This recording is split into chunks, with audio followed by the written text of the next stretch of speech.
Welcome to cinema reviews. ఇవాళ video వచ్చేసరికి అయితే డబల్ స్మార్ట్ మూవీకి సంబంధించిన టీజర్ అయితే వచ్చేసింది బై. ఇక్కడ డ్యూరేషన్ చూసుకుంటే 1 minute 26 డ్యూరేషన్తో పాటు కూడా వస్తుంది అన్న ఒకసారి చెక్ చేసేద్దాం బై. ఇక్కడ నాకు తెలిసిన కాడికి అయితే నేను ఆల్రెడీ చూసిన సపరేట్గా రివ్యూ రియాక్షన్ ఇస్తున్నా బై. అండ్ మర్చిపోయినా స్టార్ట్ చేసిన చిన్న రిక్వెస్ట్ అనేది ఛానల్ సబ్స్క్రైబ్ చేసుకోండి లేటెస్ట్ అప్డేట్స్ కోసం. సో స్టార్టింగ్లోనే మనకు పోస్టర్లోనే కనిపించేస్తారు సంజయ్ దత్ గారు విలన్ రోల్ చేస్తారు. మన రామ్ గారు హీరోలో ఆబ్వియస్గా కనిపిస్తుంది. ఇక్కడ స్టార్టింగ్లోనే గన్స్తోనే స్టార్ట్ అయిపోతుంది. కానీ ఇక్కడ దరిద్రం ఏంటంటే స్టార్టింగ్లోనే మనం బూతులతోనే స్టార్ట్ అయిపోతుంది. అండ్ అదే ఏదైతే సైన్స్ ఫిక్షన్ కాన్సెప్ట్ ఉంటుందో అదే కాన్సెప్ట్ మీద అయితే నడుస్తుంది అనమాట. ఈ మూవీ కూడా అక్కడనే మనం కుర్చీ మీద కూర్చోబెట్టి ఏంది అది ఇదని. కానీ పక్కా స్టార్టింగ్లో టీజర్లోనే బూతులు ఉన్నాయి బై. సో ఏమనుకోవాలి తెలియదు. సో ఇక్కడ మొత్తం కూడా మాస్ ఎంటర్టైనర్ అనమాట. ఇక్కడ కార్ చేసింగ్ కానీ ఆ డైలాగ్స్ కానీ కొత్త ఏమంటారు పోరి కనిపించగానే డిజైన్ కనిపిస్తుంది డిఫరెంట్గా అయితే మంచిగా అనిపించింది. సో ఇక్కడ నాకు ట్విస్ట్ ఏంటంటే ప్రీవియస్ మూవీ అవుతుందో దానికి దీనికి కంటిన్యూషన్ ఉందా లింక్ ఉందా అనేది మనం మూవీలో చూసినప్పుడే మనకు తెలుస్తుంది. కానీ ఇక్కడ మాత్రము డిఫరెంట్ రోల్ డిఫరెంట్ లుక్ అనిపిస్తుంది. అండ్ ఇంకొక విషయం ఏంటంటే ఎగ్జాక్ట్ 21 secondsకి మన ఆలీ గారిని తీసుకొచ్చారు అన్నమాట మూవీలకి. సో ఆలీ గారిని ఏ క్యారెక్టర్ ఏమో తెలియదు కానీ డిఫరెంట్గా అయితే చూపిస్తారు. ఇక్కడ మాస్ సీన్స్ ఎక్కువ ఉన్నాయి. అండ్ సాంగ్స్ బ్యాక్గ్రౌండ్ మ్యూజిక్ బాగుంది, యాక్షన్. సో పక్కా ఒక మాస్ మూవీ అయితే తీసుకొస్తారు. పూరి గారిది అయితే పూరి జగన్నాథ్ మంచి కంబ్యాక్ అనుకోవచ్చు బై.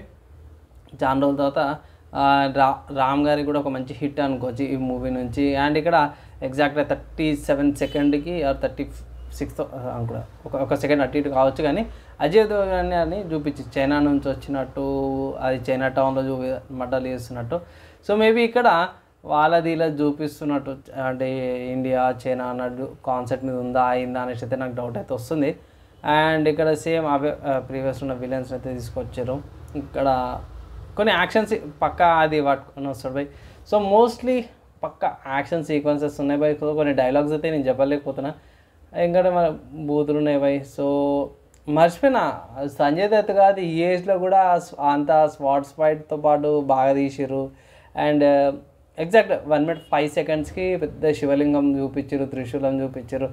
సో అదే లొకేషన్లో సంజయ్ దత్ గారు కూడా ఉన్నారు. మేబీ ఏదైతే మనం ఎండింగ్ మనకి స్మార్ట్ శంకర్లో ఎలా అవుతుందో డబల్ స్మార్ట్లో కూడా అదే ఉండే ఛాన్సెస్ ఉన్నాయైతే కనిపిస్తుంది. సో సేమ్ అదే ఎండింగ్ అదే లుక్ అదే ఫీల్తో పాటు అయితే తీసుకొస్తుంది. సో అందులో ఎండింగ్ బాగా అనిపించింది. సో దీనిలో కూడా అదే ఎండింగ్ తీసుకొస్తున్నట్టు. సో ఇక్కడ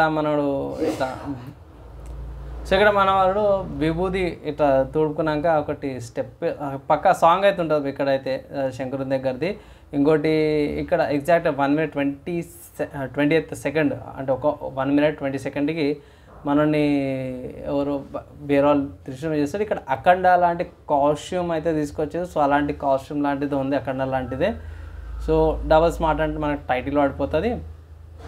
అండ్ అంతే బై టీజర్ క్లోజ్ అనమాట. సో టీజర్ ఎక్కువైతే ఏమనిపించలేదు. సో పర్లేదు ఓవరాల్గా చూసుకుంటే రామ్ గారికి మాత్రం ఒక నెక్స్ట్ హిట్ అనుకోవచ్చు బై. నెక్స్ట్ టీజర్ చూసినాక అయితే అర్థమైపోయింది మూవీ అయితే బాగుండేటట్టుంది. పక్కా మాస్ ఎంటర్టైనరు, మంచి కంబ్యాక్తో పాటు వస్తారు. అండ్ మంచి యాక్టర్స్ని బాగా యూటిలైజ్ చేసుకోరు అనేది అయితే కనిపిస్తుంది. సో మీరేమనుకో ట్రైలర్ చూసిరా లేదా మీ ఒపీనియన్స్ కింద కామెంట్ చేయండి బై. నెక్స్ట్ వేళ కలుసుకుందాం.